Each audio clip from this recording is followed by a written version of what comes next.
really good watch, even if you're not into Magic, is Ristic Studies' most recent video about Lantern of Insight. Ristic Studies also, I've been talking a lot with Leah about this, of all people. We've been talking about video essayists, and it's so frustrating that it has now become a profitable thing you can do on YouTube because it's permanently ruined video essays. You know, back when H-Bomb released like a 9-hour video about pathologic or something stupid, it was novel, and he is a good enough writer and storyteller that like a 3-hour video that is a bunch of research he did put in a satisfactory way is really engaging. But a lot of people saw the number, they saw the ad revenue, and they saw, oh, actually I can not do any of this stuff and still upload, and we got channels like Sunny V2 and Illuminati and the fucking Lily Orchards of the world. And as a result, video essaying is just destroyed now. It's permanently ruined. No one who does it does a good job. I can think of maybe 3 people whose video essays I'm like, wow, that's valuable, and there's a good reason that that was a video essay and not like, you know, anything else. Ristic Studies is probably better than any other video essayist, and it is a damn shame that they are so into Magic that they don't make essays about anything else. I think they recently made a channel in which they do other video essays. They made like 1. But if Ristic Studies ever like actually made video essays, they'd be better than anything. And it's just unfortunate that isn't happening. Jenny Nicholson is great. I gotta push back a little bit. Chat. The thing about Jenny Nicholson is that she is right. The thing about her is that she's correct. She has good opinions, but a lot of elements of her production really do need work. A lot of her old stuff is like needlessly, like lighting wise, just blasted in your face all the time. A significant amount of her stuff is basically just rambling that she hands off to an editor that then prunes it into something manageable, a practice that I can't decry because that's what I do with all the videos I send to Vlad. Big Joel used to be good. Yes. The thing about Big Joel is that I don't understand why a significant amount of his videos are essays that have video components. The ones where he does like a 3-parter that like compares 3 things through like a thematic thread, those are essays. But I don't understand why there needs to be a video component. They are really good essays, but video, like, why is there a video attached? It's just like B-roll. And then the alternative is his most recent video about like conservative comedy is just this huge unfocused ramble that's just about like 5 things that he saw recently and wanted to talk about. And those videos are cool and interesting, and I liked it, but it's really not a like video essay per se, right? It's like, here's 5 things that are all in the same genre, and I hate them all for different reasons that I'll go into. I feel that way about some Ristic Studies videos, to be honest. That's fair. That's possible.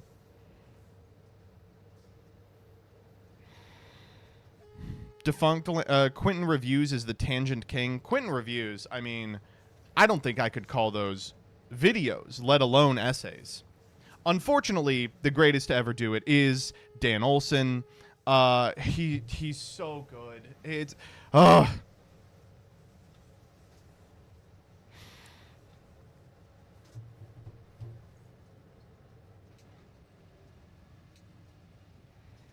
right. But I'm so glad that we are talking a little bit about video essays, because there's a couple video essayists that have shown up on my dash recently that I did kind of want to feel y'all out on. I know this isn't Yu-Gi-Oh, but you know, welcome to the fucking stream, right? Let me just open up my fucking DMs with Leah. All right, here we go. So of course we all are familiar with Austin McConnell, right? This is a guy who unfortunately I cannot get behind this one at all. He's one of those guys. Oh, we'll get to this soon.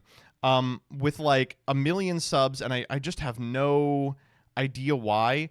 And you all are familiar with When Card Games Break. Website or online store, make it with Squarespace. This is one of the first videos where I was like, Some people just don't know how to make video essays. What's going on? And it starts with like, you guys remember when it starts with like, sometimes things can get out of hand in card games, and the mechanism by which he describes it is magical scientist FTK. And I'm like, that's a great example. A ton of pieces that don't necessarily fit together created one of the most consistent FTKs in any video ever. And then it is 8 minutes about Shudderwalk from Hearthstone. And the problem is, not only is he not being interesting in this portion, he is incorrectly summarizing Shudderwalk and operating under an incomplete understanding of what the card does. And from this point on, from minute 225 on, it ceases to be a larger essay about what can happen when a bunch of unrelated pieces come together in a card game in a way that breaks it and how you can avoid that from happening, and begins being an 8-minute complaint fest about exactly one card in one game. Oh, annoying! My jaws that bite, my claws that catch. Shudderwalk is the worst card in Shudderwalk. They don't want to hear it. I think there was an argument that Shudderwalk was one of these cards that breaks the game on a really fundamental level for that insanely short period of time when it was causing animation timeouts.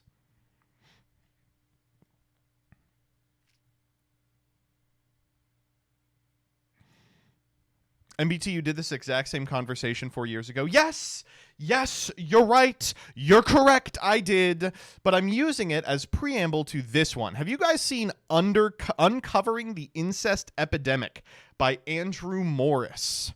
Have you guys seen this video essay? I'm sure, at least for some of you, it has been in your recommendeds. This one is so funny. Oh, Rebecca, I'm so glad you're here for this. So, you are the only person researching incest, MBT. Just not remotely true. Just not remotely true. So, this guy, who I think was built in a lab to make me mad, has 10K subs, and yet, okay, this is the thing.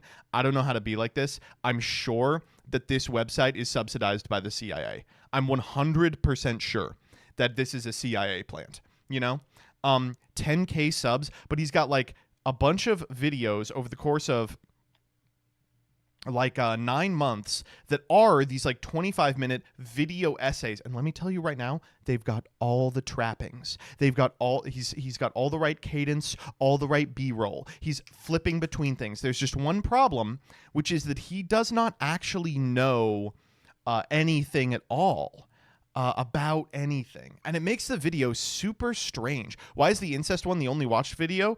Have you been on Pornhub lately? Let me rephrase that. Have you been on Pornhub statistics lately? I don't think that's much better. Well, I just got done taking a long, hard look. Look at, I'm sorry, like another They Live glasses moment, but once you start seeing it, you can't stop seeing it. It's the perfect YouTuber cadence. The slow zoom in, the cut between takes. It's just... Look at the data. I'll be honest, it felt like something was missing. If you look at the top searched categories for 2023, you'll notice there's a particular genre that Drew Gooden cadence, so clearly trying to be Drew Gooden. Any gender, age, location, or device-based data set. At least, that's what you'd think if you took one look at the front page of Pornhub proper. Please don't age restrict me. Please, please. I'm getting somewhere with this. I am on my way to a point. I've got a point. I never thought I'd be saying this. See, it's like so...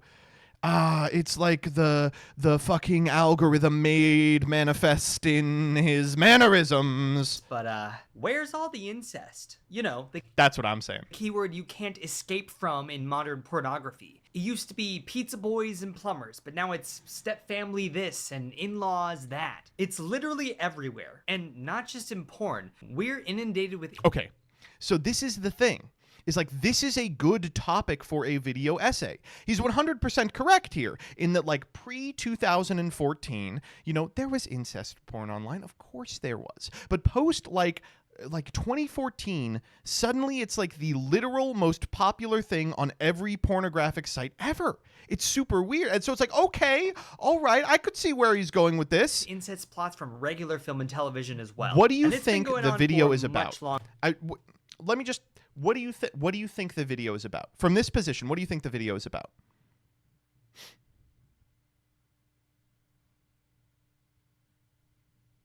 longer than you think. Then suddenly... Oh my god. I love Josh. I'm not talking about coincidental or convenient cases of incest, like in Star Wars, where Luke and Leia weren't initially written to be related, and they just didn't have another prominent female role to place as Luke's sister. The thesis of the video is that movies and television are inundating us with a steady stream of incest that's making people demand it from its pornography. And the evidence he uses for this is the movie Clueless from 1995. No, I mean stories that intentionally focus on the topic. From of this Take point Clueless, for on, example. It's a the modern retelling video of Jane Austen's becomes with a Cher. review of the movie Clueless. Can you believe that? 30 years old, this movie. To explain a phenomenon from 2014, and then it's just a review of Clueless. Clueless. It's crazy. And then he just goes nowhere. It is one of the least researched, least interesting, engaging fucking video essays I've ever seen. It feels made by committee. It feels I don't know how to describe it. It's like this came up, I was like, what a great topic for a video essay, immediate pivot into something uninteresting, and he just lands and stays there. Where's your incest video, tough guy? Ugh, fine. Let me get the coffee. Ugh. It's weird. I don't know. Not to get stunlocked immediately on a tangent about YouTube, but the way that YouTube is being labbed out is just, I mean, it's just so frustrating. And it feels weird being in a space like ours where people like me and Farfa and Gage and, you know, even Team Sam can only adapt so much. At the end of the day, our videos have to be about Yu-Gi-Oh, right? But it's crazy seeing that, like, there's a larger YouTube ecosystem that is predicated on jumping ship between different most profitable styles of YouTube videos. And one of those styles is video essays, and the way that you make a lot of those is you adopt cadence from 2015 H-Bomb videos, you think of a really good topic, and then you say nothing. It's crazy.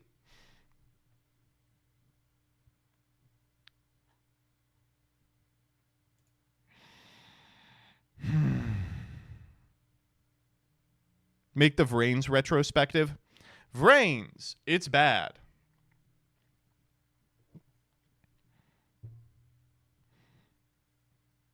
Isn't that the problem with the average YouTube watcher and not the YouTuber? Good question. I'm always one to blame the YouTube watchers, but I actually think that there is a better argument about YouTube, and that is that the way that monetization works, regardless of the people who use YouTube, the most effective way to make money using the platform is going to be making videos exactly like that. Videos that are super long, permit a significant amount of mid-roll ads to play, get an algorithmic and economic boost. And so that's why we have 600,000 views on the 10K person's channel about the incest video where he doesn't even talk about incest. It's just like, isn't the movie Clueless good if you're a pervert? New cards analysis 2024 100001.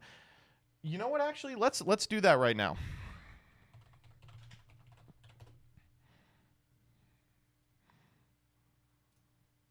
All right, we have one new card.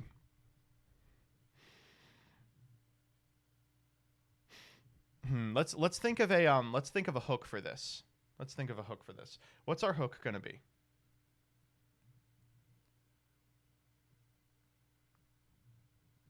In 2001, the towers fell. Early on the morning of September 11th, there was a plane that flew directly into one of the World Trade Center towers. A couple of hours later, another one fell. This action has been largely it has been a guidepost from which the entirety of U.S. foreign policy since has erupted. Absolute intervention at all costs, a vengeance tied into the actions that we take, the ravaging of other nations so that we can recover the treasure we lost on that fateful day.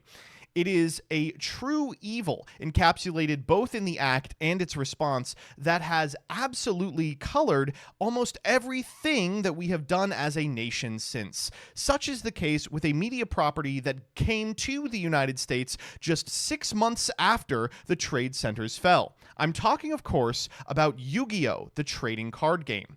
If you're unfamiliar with Yu-Gi-Oh!, the trading card game, you might think that it is currently in a position exactly as disastrous as World Trade Center Building 7, about to collapse under its own weight, and also thermite. Look it up, folks. The truth of the matter is that Yu-Gi-Oh! Is healthier than ever. There is a vast amount of children and adults who continue to play the game to this day.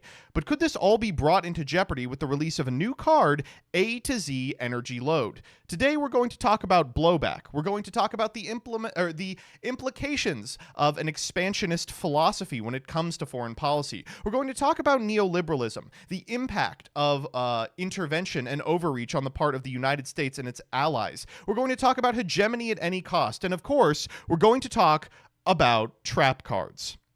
Now, A to Z Energy Load is a normal trap card, and that means it is slow. For a card like this, it's going to require a lot of power. Think of it as an investment, like the F-35. This plane was built, like the A to Z Dragon catapult cannon, under really suspicious circumstances. Over $35 billion have been blown into this card this machine that doesn't even function, much like A to Z catapult cannon. The investment that we put into that machine in order to combat the evils perpetuated after 9/11 is similar to the investment put into A to Z Energy Load to make this deck playable after the evils of Snake Eyes Poplar. This card says you can only use the first and second effects of this card's name each once per turn. So it must be good, right?